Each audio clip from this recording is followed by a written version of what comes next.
I want to be clear that we do not seek to decouple or to hold China's economy back, declared U.S. Commerce Secretary Gina Raimondo during her August trip to Beijing. Well, why not, Madam Secretary? The U.S. should be holding the Chinese economy back. In fact, we should be doing more than just that. Washington should be trying to end the rule of the Chinese Communist Party, CCP. It is time to declare a people's war against the CCP. We are in an us or them fight. The party certainly thinks that way. In May 2019, People's Daily, the CCP's self-described mouthpiece, and therefore most authoritative publication in China, declared a people's war against the United States. That phrase carries great meaning.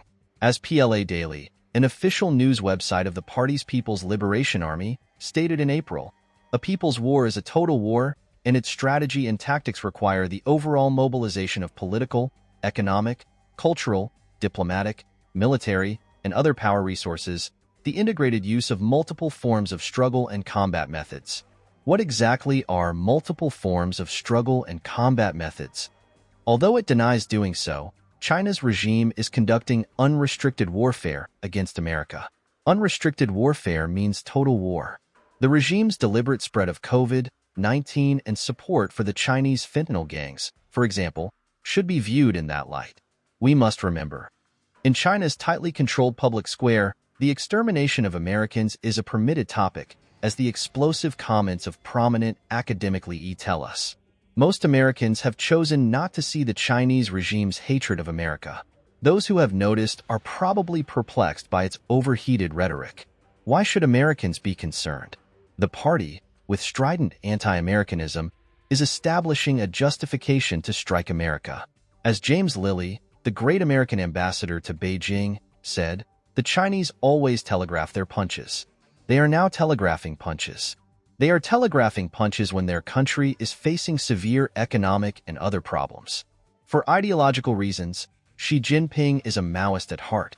China's leader is unwilling to adopt those measures that would stabilize the situation. Instead, he is pursuing strategies that are clearly making matters worse. It can be no coincidence that, as the country's economy deteriorates and markets fall, China's external behavior has become even more belligerent. For instance, Beijing, by interfering with Philippine vessels resupplying an outpost at Second Thomas Shoal in the South China Sea, has been risking war. As Xi's regime telegraphs punches, President Joe Biden appears oblivious. On September 10th, while in Vietnam, he echoed Raimondo, saying, "I don't want to contain China." Going one step further, Biden wished his Chinese counterpart well. "I want to see China succeed economically," the president said. Biden's comments are at best perplexing in light of both China's malicious actions against America and his awareness that the country, as he proclaimed in August at a Democratic Party fundraiser in Utah, is a ticking time bomb. That's not good, because when bad folks have problems, they do bad things, he noted. Biden's administration, however, is not adopting adequate measures to defend the U.S. in the face of such an evident danger. For example, National Security Advisor Jake Sullivan on September 5th said the United States should continue on a course of small yard, high fence set of technology restrictions focused narrowly on national security concerns. Sullivan and others are willing to impose, for instance, technology sanctions on China, but they are largely ineffective. The general approach of the Biden administration is to prohibit transfers of technology to military-related parties in China. That's the reference to small yard, but allow transfers to nominally civilian parties. America cannot enforce Sullivan's high fence. Unfortunately, Xi Jinping has a policy of military-civilian fusion, which means that anything a civilian organization possesses can be, and is, pipelined to the Chinese military. In the Communist Party's top-down system, every individual and entity in China must obey every party order. It's a warning to America. The just-released Mate 60 Pro smartphone of Huawei Technologies contains chips from SMIC, Semiconductor Manufacturing International Corporation, China's largest contract chipmaker. SMIC sold those chips to Huawei in violation of U.S. sanctions, including the Commerce Department's Foreign Direct Product Rule. U.S. sanctions applied because the chips in the new phone were made with U.S. technology. The U.S. Commerce Department allowed transfers of American technology to SMIC on the condition there would be no transfers to Huawei. Why would Commerce ever think SMIC would keep that promise?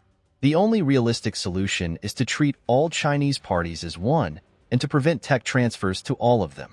Xi's regime is mobilizing all of the country's civilians for war. The Chinese leader never misses an opportunity to talk about it.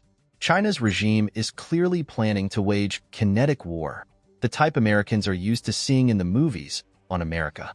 Obviously, American parties, especially businesses, should not be enabling the Chinese regime to kill Americans.